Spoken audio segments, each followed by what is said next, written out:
Ryzen 9, дами и господа, много ядра, много мощ, а на мен е много приятно, защото отново е края на работната седмица, отново е петък и си говорим за рендеринг. Да, това ще бъде една конфигурация за рендеринг и по-скоро с фокус Adobe Premiere, последната версия, и малко After Effects. Казвам малко After Effects, тъй като After Effects е наистина нещо изключително ламтящо ръмчица, а и не само. Но пак казвам, че това няма да бъде фокус на машината. Това е от наш клиент, машина, която правим за него. Започваме с едно от най-важните неща, именно това е Ryzen 9 7950X, в случая 3D. Защо X 3D? Защото ще има и лек гейминг.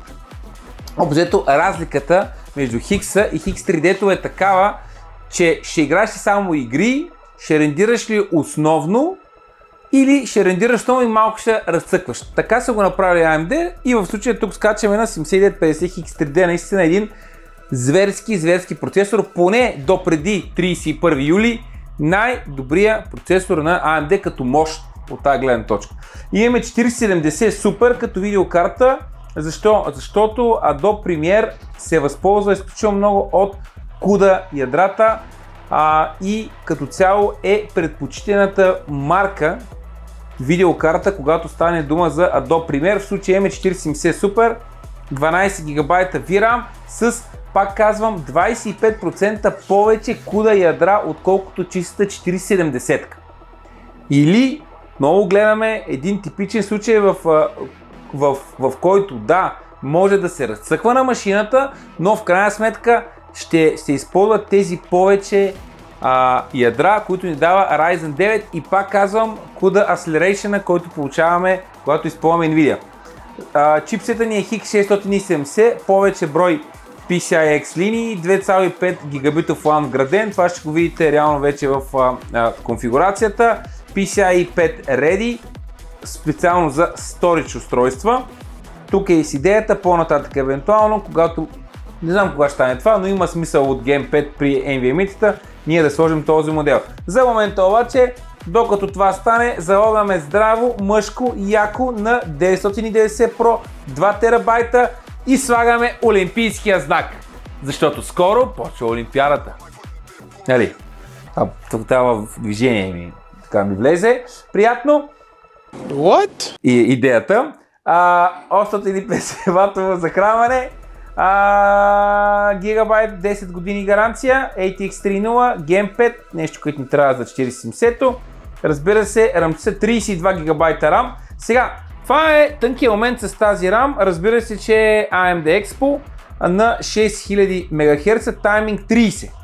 Тайминг 30, пак казвам, отново се въртим около идеята за връзката RAM процесор и съответно по-добре тайминг означава, че и съответно по-добро време ще имаме при редиране, особено на по-големи файлове от базиране на 4K и нещо, което е тотално задължително, 360 водно, Liquid Freezer 3, няма какво да говорим, Arctic просто ограбиха пазара, взеха си го за тях, още повече 6 години гаранция.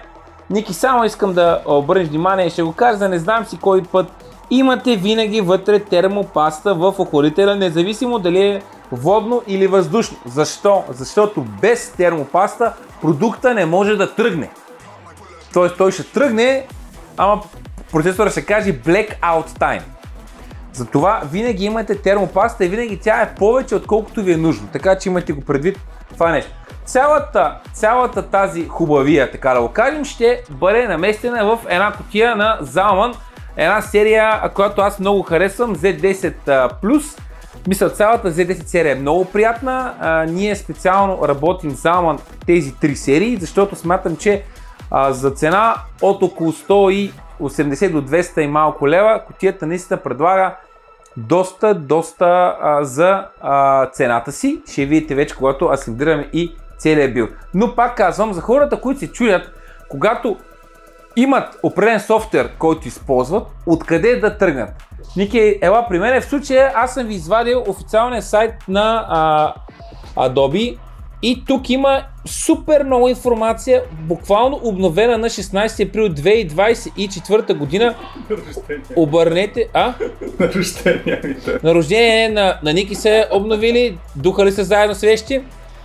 Имате Hardware Recommendation System Requirement, GPU and GPU Driver Requirements, като тук реално ви е разделено за Apple, за Windows, за лаптопи, за десктоп. Обърнете внимание нещо, с което започваме.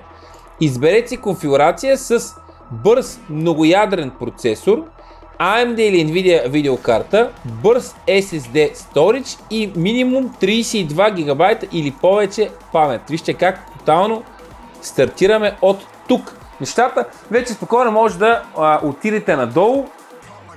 Пише за CUDA Acceleration и така нататък. Пак казвам, винаги стъпвайте на, особено когато е по-сложен софтуер, в който има Full HD, има 4K, какво точно ще правите, оттам може да се ориентирате или, както се казва, ако не, пишете на support@gplay.bg и ние ще ви отговорим, аз или някой от колегите, няма значение, важното е, че тук трябва да се свърши работа. Шини, време е да поканем Grandmaster Стойков, тук е много приятно хладничко, а навънка днеска е направо, не се диша, но това е положението. И ние ще дадем после с Ники да видим какво се е случило. Гледайте! Здравей от мен, колега! Първо, поздравление за билда. Много солидна конфигурация се е получила, но когато си я получиш ти, искам да ти покажа нещо. Ctrl и F12 отваря конзолата на Adobe Premiere. Сега, най-вероятно тя ще изглежда ето така, с Console View, което не е лошо, защото отново получаваме информация като колко фрейма са дропнати във въпросния плейбек, колко е при ролтайма, за да започне този плейбек и така нататък. Но, ако дадем на Debug Database View и сърчнем за dog като куче, просто dog, да, и Enable Dog Ears, да, безумно е, но ако enablenем това, сега получаваш real-time информация за плейбека ти. Total time за рендър на фрейм и какво ли още не, като реален FPS. Тук, например, ако си с 240 Hz монитор, дисплей FPS би трябвало да показва 240 и такива други забавни неща. Да, малко да си дебъгнеш конфигурацията, ако имаш проблеми с какъвто и да било плейбек, да знаеш откъде е. А сега викам да видим какво ти сгуби GM-а.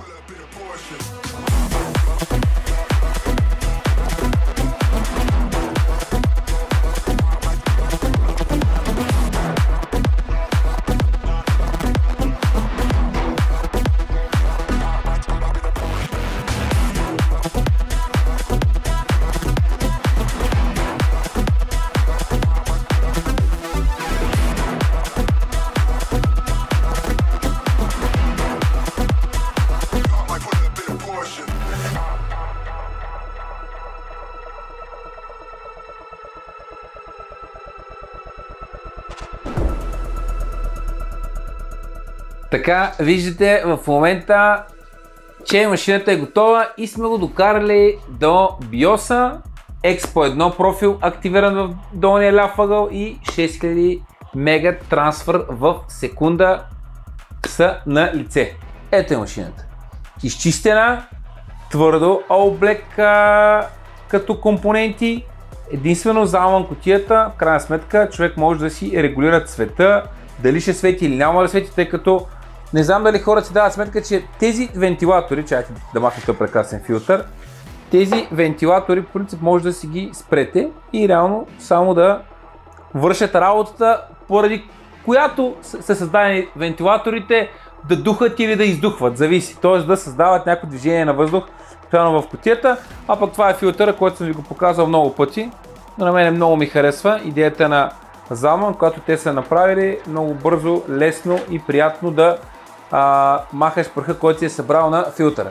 Иначе, какво трябва да отбележим? Въпреки че карта ни е 4070 супер, обърнете внимание колко много място има. В същото време 360-ката много добре така се напасва на горния панел, където ще има един много удобен филтър, който също много бързо може да си измие, що се отнася за премахването на прах. Добре са направени кръченците на Zalman кутията. Отдолу също има и филтър под захранването, сега да не го дърпам. Тоест, Не случайно аз ви казах, че ние серията на Zalman T10 си я харесваме и определено така я предпочитам, когато става дума за билдове, в които има ограничен бюджет. Защо казвам ограничен бюджет? Не го казвам с лошо, а го казвам, че човек не иска да инвестира повече в кутия, отколкото е нужно, но в същото време кутията в крайна сметка трябва да има достатъчно поток на въздух и именно заради това харесвам в случая Zalman, която идва с 4 вентилатора 140 в комплекта. Арктика ви е до болка познат, няма какво да го коментирам. Продължаваме с безумния конектор, който застава по средата на видеокартата. В една карта на Gigabyte видяхме, че това нещо беше решено и много финно конектора мина от тази страна, но EVGA на времето добре си бяха решили нещата, но това е положението. Това за мен е тотално абсурдно, когато минава през по този начин, но нещата са си каквито са си. Желая 7950 X3D с 4070 Super да донесе много гейминг емоции, много рендеринг емоции, много пари, щастие и така нататък, и така нататък. Направо си един човек се жени за машина от този клас. Крайна сметка тук говорим за една доста сериозна инвестиция.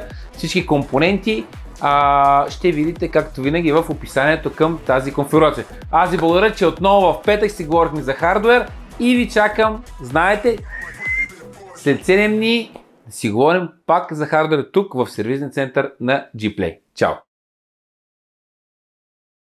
И разбира се, с пожелания за по-малко такива моменти. This is fine.